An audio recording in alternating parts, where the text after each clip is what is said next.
Film opens with the camera finding Nightfall Avenue in Los Angeles, California as squad cars start hustling down it.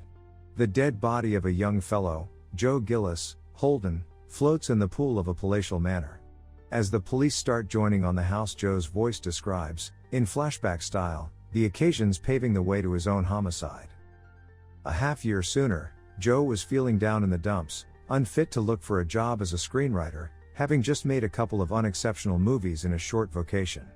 Broke and nearly having his vehicle repossessed, with no different choices with the exception of a low-paying paperwork in Ohio, Joe attempts to convince Fundamental Pictures maker Sheldrake Clark to purchase his latest content. However, bombs after script peruser Betty Schaefer Olson provides Sheldrake with an unforgiving scrutinize of the content in her summation.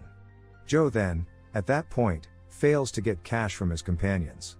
Escaping from repossession men in his vehicle, one of Joe's tires smothers before an enormous and apparently abandoned manor on Nightfall. Concealing the vehicle in the carport, he decides to investigate the rotting house, when a lady inside calls to him. Confused with the funeral director to an as of late departed pet chimpanzee, he is introduced by the strange steward, Max von Meiling, von Stroheim. Meeting the one who claims the house, he perceives her as lengthy failed to remember quiet film star Norma Desmond, Swanson.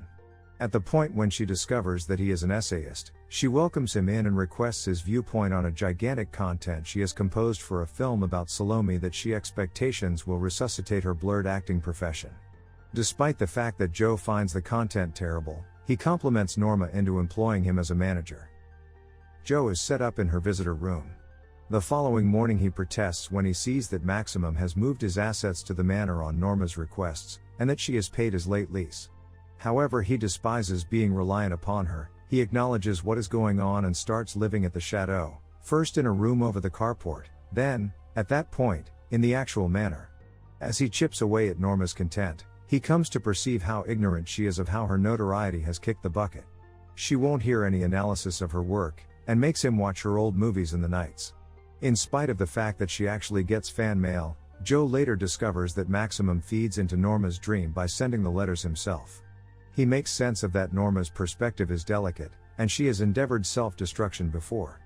Throughout the following couple of weeks, Norma pampers consideration on Joe and gets him costly dress, including a tuxedo for a confidential New Year's Eve party went to simply by both of them. Appalled to discover that she has gone gaga for him, he attempts to let her down delicately, yet she slaps him and retreats to her room. Joe, thinking his experience with her is finished, breaks to a party at his partner Chief Artie Green's house, where he meets Betty Schaefer once more.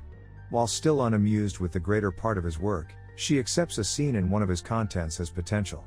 Joe half consents to chip away at it with her, and calls the house on Nightfall to tell Max he is leaving.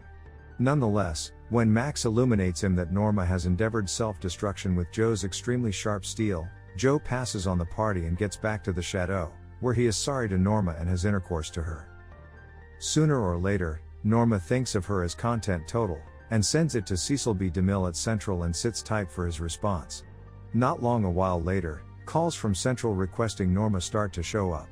They come from a chief named Gordon Cole, and Norma peevishly won't address anybody other than DeMille himself. At last, she has Max drive her and Joe to the studio in her 1929 Isotta Fraschini Tipo 8A, an uncommon one-of-a-kind extravagance vehicle. While DeMille engages Norma, large numbers of the more established watchmen, professionals and additional items on the set perceive her and welcome her back. Joe and Max, in the meantime, discover that Cole had called on the grounds that the studio needs to lease her vehicle and cares very little about her content. DeMille tells an aide in confidential that the content is horrendous. Max demands that they conceal these realities from her. He later admits to Joe that he was once a regarded movie chief who found Norma as a young lady, and was likewise her most memorable spouse, and that he presently stays as her worker since he can't tolerate leaving her. While Norma goes through a thorough series of magnificence medicines to plan for her rebound, Joe has subtly started to work with Betty on a screenplay. However, she is presently drawn into Artie. She experiences passionate feelings for him. Despite the fact that he prefers her, Joe is disheartened at the triangle wherein he is currently gotten. At the point when Norma finds the content with Betty's name on it, she telephones Betty and suggests what kind of man Joe truly is. Joe, hearing her, welcomes Betty to the house to see with her own eyes. At the point when she shows up, He icily ends their relationship by allowing her to accept that he is a playboy and likes to live off Norma. After Betty leaves the manor in tears, Joe starts pressing, having chosen to get back to Ohio. He gruffly educates Norma regarding the truth that there will be no rebound. Her fan letters come from Max, and she is neglected. He overlooks Norma's intentions to shoot herself, and in an attack of enthusiasm she shoots him as he leaves, leaving him dead in the pool. The scene gets back to the opening. As yet describing, Joe communicates dread over how Norma will not be able to adapt to the shame, and the revelation of how failed to remember she genuinely is. When the police show up, notwithstanding, she has totally broken with the real world and slipped into a hallucinating perspective, thinking the news cameras are set up for a film shoot. To assist the police with cajoling her down the steps, Max cooperates with her mind flight that she is on the arrangement of her new film.